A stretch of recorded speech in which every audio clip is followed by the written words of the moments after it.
അമിത്ഷാ പറഞ്ഞിരിക്കുന്നത് 2026 പിടിക്കുമെന്നാണ്. അങ്ങനെയാണെങ്കിൽ BJPയുടെ സുരക്ഷിത മണ്ഡലങ്ങൾ ഏതൊക്കെയായിരിക്കും? ഏതൊക്കെ സ്ഥാനാർത്ഥികളെയായിരിക്കും നിർത്തുന്നത്? BJPക്ക് ഒരു 11 ഇടങ്ങളിലാണ് അവർ നിയമസഭാ മണ്ഡലങ്ങളിലാണ് അവർ വിജയം ഉറപ്പാക്കി വെച്ചിരിക്കുന്നത്. 9 ഇടങ്ങളിൽ അവർ 2ാം സ്ഥാനത്ത് നിൽക്കുന്നു. അതുകൊണ്ട് തന്നെ അവർ വളരെ തന്ത്രപൂർവമായ നീക്കങ്ങളാണ് നടത്തുന്നത്. ഈ തദ്ദേശ തെരഞ്ഞെടുപ്പിന് മുമ്പായിട്ട് 26 നിയമസഭാ തെരഞ്ഞെടുപ്പിലേക്കുള്ള സ്ഥാനാർത്ഥികളുടെ ലിസ്റ്റ് പോലും ആകും.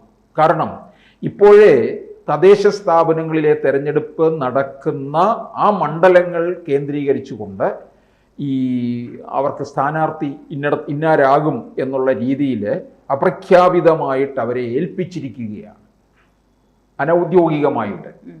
അങ്ങനെ വരുമ്പോൾ അവർക്ക് അവിടെ പോയി പ്രവർത്തിക്കാനുള്ള ഒരു സാഹചര്യം ഉണ്ടാവുകയാണ്. അപ്പോൾ 2026 അധികാരം പിടിക്കും എന്ന് പറഞ്ഞത് മികച്ച ഒരു രാഷ്ട്രീയ സാഹചര്യം കേരളത്തിൽ നിൽക്കുന്നു എന്നുള്ളത് കൊണ്ടാണ്. കേരളത്തിൽ പ്രധാനമായും 3 ജില്ലകളാണ് BJP അനുകൂലമായിട്ട് നിൽക്കുന്നത്: തിരുവനന്തപുരവും തൃശ്ശൂരും ആലപ്പുഴയും. ഇവിടങ്ങളിലായിട്ടായിരിക്കും പ്രധാനികളൊക്കെ തന്നെ ജയിച്ചു വരാൻ പോകുന്നത്. 2026 നിയമസഭയിലേക്ക് BJPയുടെ മുൻനിര നേതാക്കന്മാരെ എത്തിക്കണം. അതിനുവേണ്ടി അവരെ സുരക്ഷിതമായ മണ്ഡലങ്ങളിൽ കൊണ്ടുപോയി നിർത്തി വിജയിപ്പിക്കുക എന്നുള്ളതാണ്. CPMന്റെ ഈഴവ വോട്ട് ബാങ്കിൽ നിന്നൊക്കെ നല്ല പോലെ ചോർച്ചയുണ്ടായി. അത് BJPക്ക് അനുകൂലമായി മാറി എന്നുള്ളത് CPM സമ്മതിക്കുന്നതാണ്. ഇനിയും ഈഴവ വോട്ടുകൾ കൂടുതൽ സമാഹരിക്കണം എന്ന് ഉള്ള നീക്കത്തോടു കൂടിയുള്ള പ്രവർത്തനം നടക്കുന്നു. അതിനോടൊപ്പം തന്നെ പരമ്പരാഗതമായിട്ട് ഈ ക്രൈസ്തവ വോട്ടുകളൊക്കെ പൊക്കൊണ്ടിരിക്കുന്നത് UDFിലേക്ക്, കോൺഗ്രസിലേക്കാണ്. ഇതിനകത്തും കുറച്ച് മാറ്റം സംഭവിച്ചിട്ടുണ്ട്. സമീപകാലത്തായിട്ട് BJP ഈ ക്രൈസ്തവരോടുള്ള സമീപനത്തിലും അതുപോലെ BJPയിലുള്ള ക്രൈസ്തവ മുഖങ്ങളിലൂടെയും ഷോൺ ജോർജും ജേക്കബ് തോമസും അൽഫോൻസ് കണ്ണന്താനവും പോലെയുള്ളവരെ മുന്നിൽ നിർത്തിക്കൊണ്ട് ക്രൈസ്തവരെ കൂടുതലായിട്ട് ചേർത്ത് നിർത്താൻ സാധിക്കുന്നുണ്ട്. അപ്പോൾ BJP ഒരു വലിയ വളർച്ച കുറിക്കുന്നുണ്ട്. അത് കോൺഗ്രസിന്റെ തളർച്ച മാത്രം ആയിരിക്കത്തില്ല, CPMന്റെ തളർച്ച കൂടിയായിരിക്കും BJPക്ക് ഉണ്ടാകാൻ പോകുന്ന വളർച്ച. അപ്പോൾ BJPക്ക് അനുകൂലമായ സാഹചര്യം നിൽക്കുമ്പോൾ പ്രധാനികൾക്ക് വേണ്ടി മാറ്റിവെച്ചിട്ടുള്ള ചില മണ്ഡലങ്ങളിലേക്ക് നമുക്കൊന്ന് പോകാം. ഇപ്പോൾ കായംകുളം തന്നെ ആലപ്പുഴ ജില്ലയിൽ വരുന്നതാണ്. ആലപ്പുഴ പാർലമെന്റ് മണ്ഡലത്തിലാണ് കായംകുളം. ആലപ്പുഴ പാർലമെന്റ് മണ്ഡലത്തിൽ 24 നമ്മൾ കണ്ടതാണ്. അത് A ക്ലാസ് മണ്ഡലമല്ലായിരുന്നു. ശോഭാ സുരേന്ദ്രൻ മത്സരിക്കാൻ ഇറങ്ങിയതോടുകൂടി അത് A ക്ലാസ് മണ്ഡലമായി. 2,99,000 വോട്ട് അവിടെ ശോഭ നേടുകയും ചെയ്തു. ഈഴവ വോട്ടുകൾ നന്നായിട്ട് ശോഭയ്ക്ക് സമാഹരിക്കാൻ കഴിഞ്ഞു. മറ്റ് 2 മുന്നണികളെയും വിറപ്പിക്കുകയും ചെയ്തു. അപ്പോൾ ഇവിടെ കായംകുളത്ത് ശോഭാ സുരേന്ദ്രൻ നല്ല രീതിയിൽ മുന്നേറ്റം കുറിക്കുകയുണ്ടായി. അതുകൊണ്ട് ശോഭാ സുരേന്ദ്രനെ അവിടേക്ക് കൊണ്ടുവരാനുള്ള നീക്കമാണ്. CPMലെ പ്രതിഭാഗരിയായിരുന്നു കഴിഞ്ഞ 2 തവണയായിട്ടും 16, 21 മത്സരിച്ച് വിജയിച്ചത്.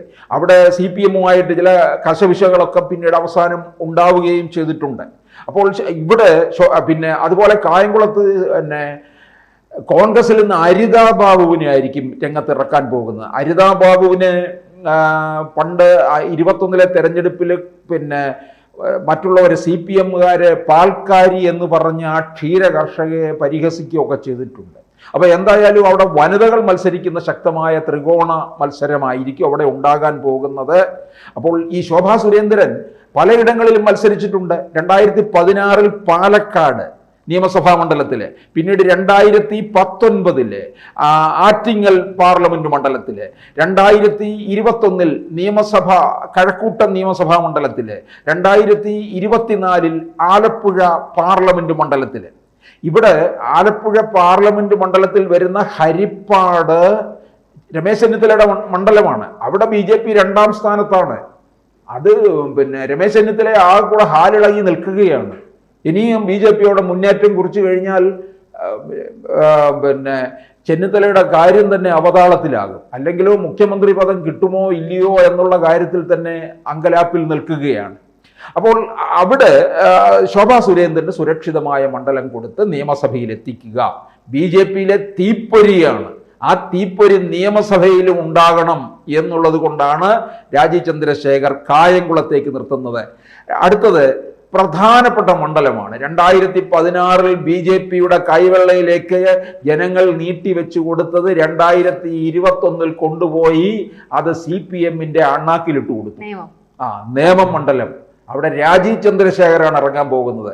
രാജീവ് ചന്ദ്രശേഖർ ഇക്കഴിഞ്ഞ ലോക്സഭാ തെരഞ്ഞെടുപ്പില് അവിടെ 22,000-ത്തിലധികം വോട്ട് ഭൂരിപക്ഷം നേടുകയുണ്ടായി.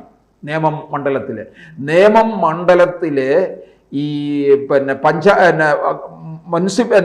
കോർപ്പറേഷൻ വാർഡുകൾ പോലും BJPക്ക് വലിയ മുന്നേറ്റം ഉള്ള ഇടമാണ്.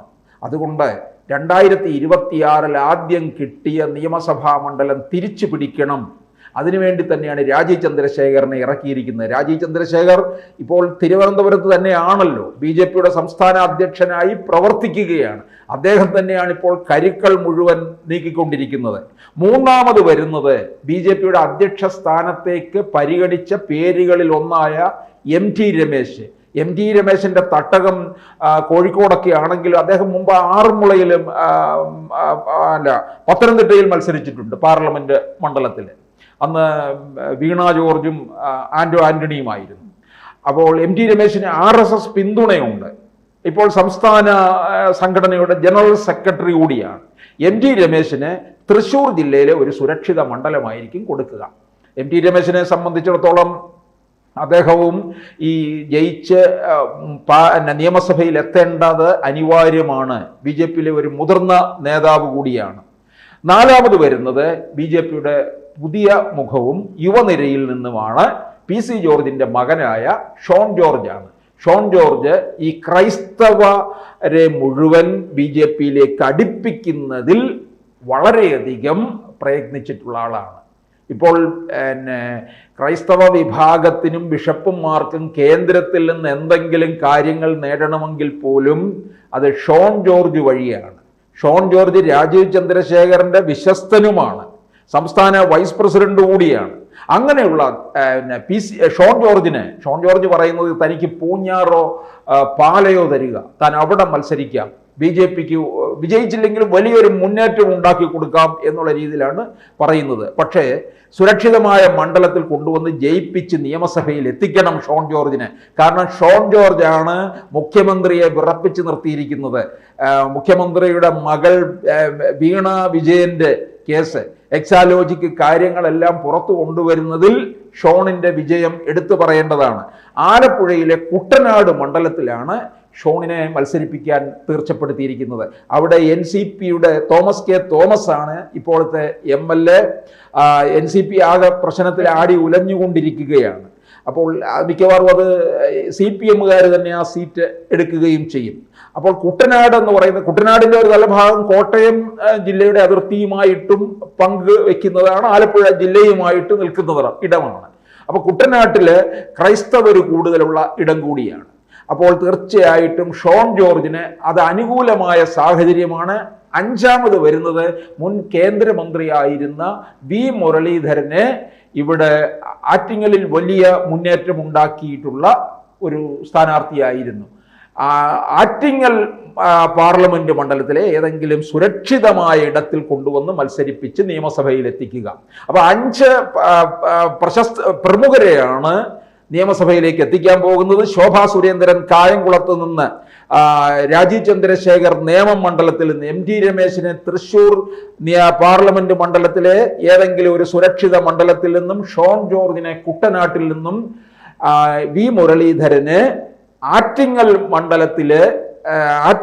പാർലമെന്റ് മണ്ഡലത്തിലെ സുരക്ഷിതമായ നിയമസഭാ മണ്ഡലത്തിൽ നിന്നും ആയിരിക്കും നിയമസഭയിലേക്ക് എത്തിക്കാൻ പോകുന്നത്. കൂടുതൽ വാർത്തകളും വിശേഷങ്ങളും നിങ്ങളിലേക്ക് എത്താൻ ABC മലയാളം സബ്സ്ക്രൈബ് ചെയ്യുക, ബെൽ ബട്ടണും അമർത്തുക.